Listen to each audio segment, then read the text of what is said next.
What is up, retail fam? It's your boy Mike coming at you from, you already know. I was gonna say AMC movie theaters. I'm here at the park with the children just hanging out. They're out there back there playing with the better half, just chilling. Now, this is not financial advice. This is my own personal opinion. Before I get started, you already know the deal. Now, as we know, the AMC is pushing up pretty nicely. It's at $2.77. There's a lot of great sentiment in the market. A lot of people are excited. But what you're gonna see in the media is that you're gonna see a lot of people saying that AMC is down 90-some%, that retail is got demolished. They've been through a reverse split, and their portfolios are crushed. But what they're not going to tell you is the fact that AMC itself has momentum, that AMC is moving to the upside, that AMC is doing very nicely, okay? Now, for me personally, I document my journey. People say you don't show any charts, you don't show supports, resistances. I don't have any of that stuff. No, I come from a different point of view, a different perspective, right? Just my thoughts, ideas, and opinions. Simple as that. Some people like it, some people don't. But again, this is just me. It's speculation. I speculate a lot in how I trade.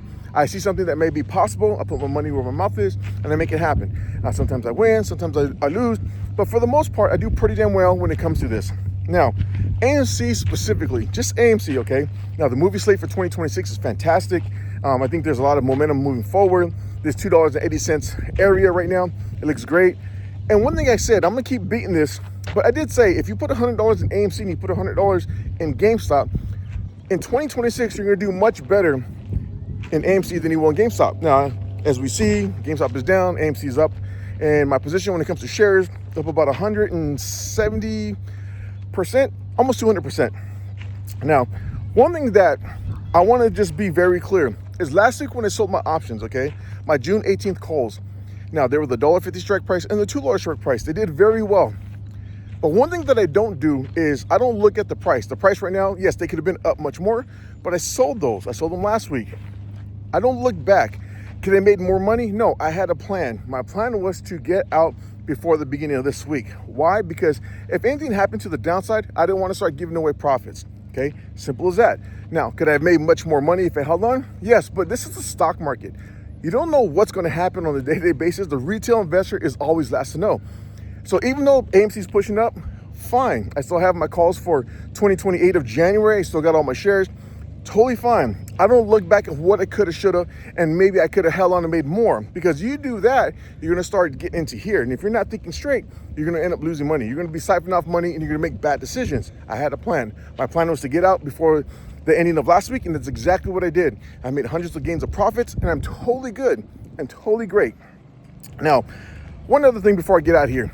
I just want everybody to understand your portfolio and your position, your understanding of AMC is your understanding. Do your own due diligence, right? Again, when I got into AMC, people were pissed off. People were saying, where are you getting in? There's value. I still think there's tons of value in AMC. Massive amounts of value of AMC. Now, AMC is approaching $3. You're looking to hold support at $2.80. If we do and it breaks over $3, great. But always look for retracements, right? There's always gonna be retracements. It's not gonna go straight up through the roof. Now, if I'm not sitting here to tell you to hold to $50 to $100 to diamond hand or to even sell, I'm here to say have a plan, understand what you're doing, and if you can do that, you set yourself up much greater than if you didn't have a plan, if you didn't have an understanding of an AMC. Now, I understand some people lost money, they have no choice but to hold or to diamond hand, and that's totally okay. But don't let the news, as AMC is moving up and your portfolios are starting to recover to some degree, don't let the news or the media or even influencers, people on YouTube, including myself, get you out of your position. If you have an idea of what you want to do, stick to it. Do your own due diligence, do your research, and have an understanding of your own mindset, of your own portfolio, your own value of what you want to do. Make a decision accordingly to you. Then once you make a decision, you live by that decision, okay? When I sold, it was not popular. I don't care. When I bought back in, it wasn't popular. I don't care. I'm not here for you. I'm here for me. If I lose money, nobody gives me money back. If you make money, nobody's gonna, you're not asking anybody to share it with you. What you're trying to do is you're trying to actually recover from your portfolios. Now, this is not just only AMC, but it's many other stocks, and that's totally okay. So when you start investing, no matter what it is, whatever ticker symbol is, make sure you do your own due diligence. But last, before I get out here, AMC did not buy into SpaceX. AMC did not buy into SpaceX, and just get out. And if you're touching SpaceX right now, I'd be very careful. You're just playing with fire. For me, I've never touched SpaceX. I'm not going to. I'm staying completely away. That's something I don't want no piece of, because again, we're on the outside, we're not on the inside, and the way it's set up, you're looking for failure, guaranteed. Everybody have a blessed day. I'll talk to you later, and I'll see you in the next one. Take it easy. Peace.